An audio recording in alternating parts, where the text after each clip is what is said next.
नमस्कार, मैं हूं योगेश राणा और आइए बात करते हैं उत्तराखंड की राजनीति पर। आजकल प्रदेश की राजनीति में एक खबर बड़ी चर्चा में है और वह यह कि यशपाल आर्य चुनाव लड़ने के लिए बाजपुर के अलावा भी विकल्प तलाश रहे।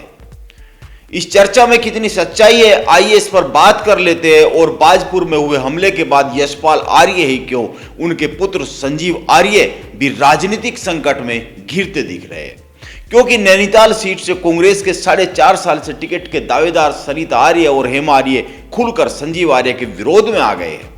यशपाल आर्य से बात शुरू करते हैं। यशपाल आर्य भाजपा से कांग्रेस में आए ही इसलिए थे क्योंकि उनकी बाजपुर सीट फंसी हुई थी। किसान आंदोलन और किसान नेता जगतार सिंह बाजवा और उनकी पत्नी सुनीता टमटा बाजवा की सक्रियता के कारण वो खुद को हारता हुआ पा रहे थे, इसीलिए कांग्रेस में आए। शुरू में लगा सब ठीक हो जाएगा, लेकिन बाजपुर में उन पर हुए हमले ने सारे समीकरण उलट दिए हैं। आइए सिलसिलेवार बात करते हैं। नंबर 1, बाजपुर में सालों से किसान नेता जगतार सिंह बाजवा की पत्नी सुनीता बाजवा कांग्रेस के लिए काम कर रही है। नंबर 2, सुनीता बाजवा के टिकट कटने के आसार के चलते ही यशपाल आर्य पर वहां पर विरोध हुआ है, जिसमें मारपीट तक नौबत आ गई। नंबर 3, सुनीता बाजवा के पति जगतार सिंह बाजवा बड़े किसान नेता है। कांग्रेस उनको नाराज करेगी तो उधम सिंह नगर की अन्य सीटों के समीकरण बिगड़ जाएंगे, क्योंकि अभी किसान भाजपा के विरोध में है। लेकिन अगर सुनीता बाजवा का टिकट कटता है तो यह संदेश चला जाएगा कि कांग्रेस भी किसान नेताओं की उपेक्षा कर रही है। इसीलिए कांग्रेस सुनीता बाजवा की नाराजगी मोल लेना नहीं चाहेगी। नंबर 4, हाल ही में हरीश रावत ने एक बयान दिया है। उन्होंने कहा है कि मेरी इच्छा है कि एक दिन उत्तराखंड का मुख्यमंत्री कोई मैदानी इलाके से भी बने। इससे समझा जा सकता है कि मैदानी सीटों को कांग्रेस कितना महत्व दे रही है। इसीलिए यशपाल के कारण किसान नेता जगतार बाजवा को नाराज नहीं करेगी, नाराज करना नहीं चाहेगी, जैसा कि मैंने अभी कहा है। नंबर 5, सवाल आता है कि यशपाल को क्यों दूसरी सीट पर शिफ्ट किया जा सकता है।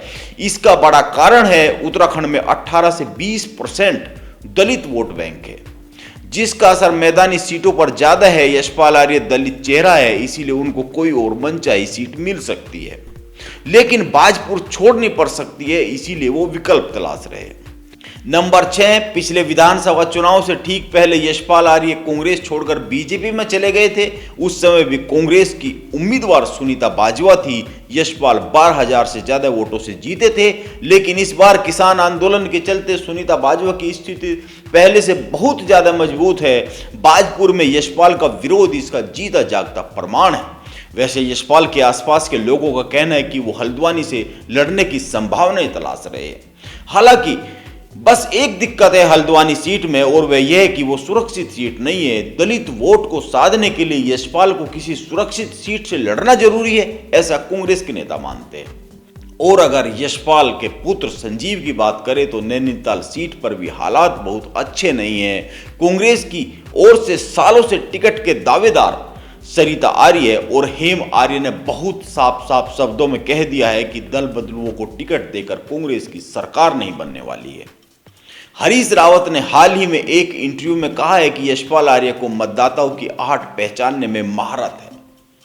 शायद इसीलिए यशपाल के मौजूदा सीट बदलने की चर्चाएं शुरू हो गई है, क्योंकि बाजपुर में आहट कुछ बहुत अच्छी सुनाई नहीं दे रही है। नमस्कार, आप बने रहे मेरे साथ।